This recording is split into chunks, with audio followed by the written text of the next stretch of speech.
Assalamualaikum warahmatullahi wabarakatuh. Perkenalkan, nama saya Fahri Rizky Fadilah Rangkuti dari kelas Bahasa Indonesia BGAP.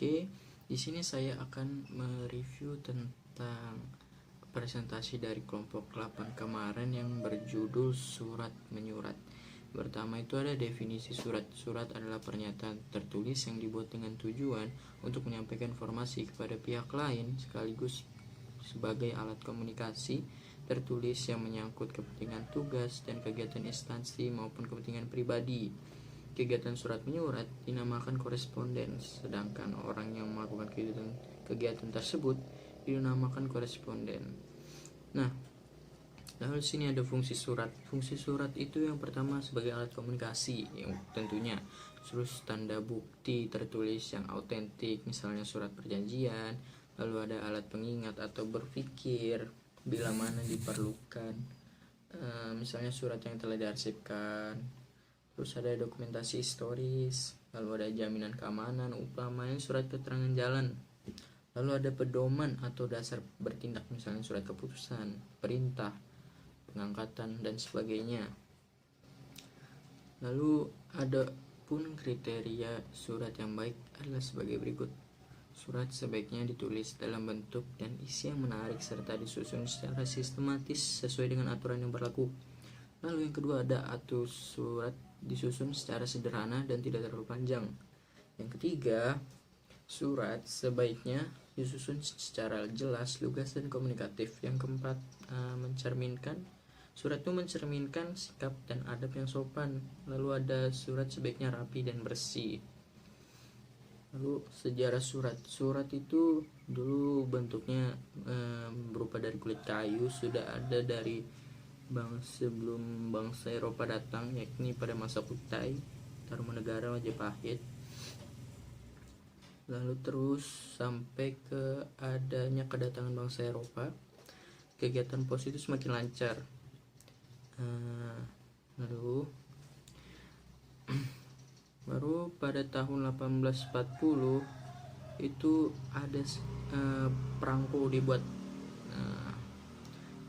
Belanda yang pada saat itu menduduki Indonesia mengikuti jejak Inggris membuat perangko yang bergambar Raja William III di tahun 1852. Lalu ada jenis surat. Surat digolongkan menjadi 3, yaitu surat pribadi, dinas, dan surat niaga. Lalu pertama ada surat pribadi. Surat pribadi adalah surat yang digunakan kepentingan pribadi. Surat ini digunakan untuk sesama teman ataupun keluarga ataupun kerabat lainnya.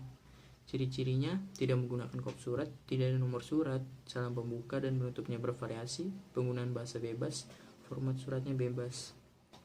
Surat resmi atau dinas itu surat yang dikeluarkan oleh suatu instansi pemerintah ataupun swasta.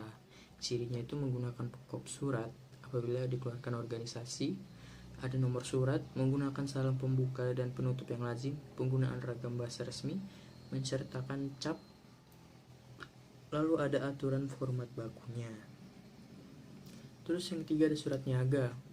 Itu digunakan bagi badan yang menyelenggarakan kegiatan usaha niaga seperti industri dan usaha jasa.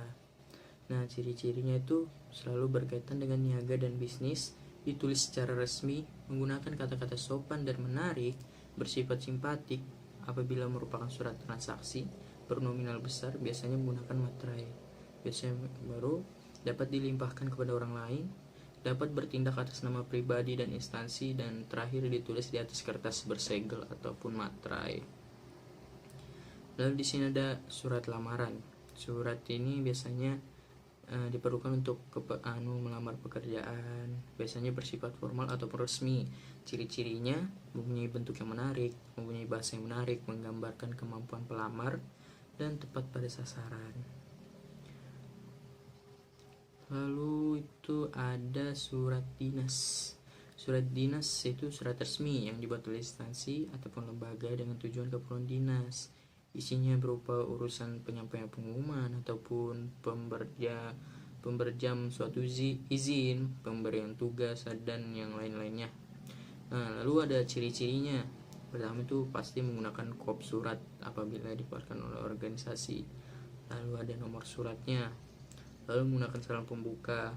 Lalu menggunakan ragam bahasa resmi, mencetakkan cap stempel dari lembaga resmi, Dan ada aturan format baku itu terdiri dari susunannya ya, bagian-bagian surat resmi, yaitu pertama ada kepala pokok surat, itu berisi nama instansi atau lembaga, kedua alamat instansi ataupun lembaga, yang ketiga logo instansi ataupun lembaga, yang kedua ada tanggal surat di bawahnya, baru di bawahnya lagi ada nomor surat, yang keempat baru ada lampiran, baru yang di bawahnya lagi ada yang kelima itu perihal, yang keenam ada alamat yang dituju, yang ketujuh ada pembuka atau salam atau pembuka, 8 ada pembuka surat, yang ke-9 ada isi surat, yang ke-10 penutup surat, 11 salam penutup, 12 tanda tangan, 13 nama penulis surat atau pimpinan perusahaan, 14 tembusan surat, yang paling bawah itu ada inisial. Itu mungkin itu saja yang saya dapat sampaikan, kurang lebihnya mohon maaf bila ada salah kata. Wabillahi taufiq wal hidayah. Wassalamualaikum warahmatullahi wabarakatuh.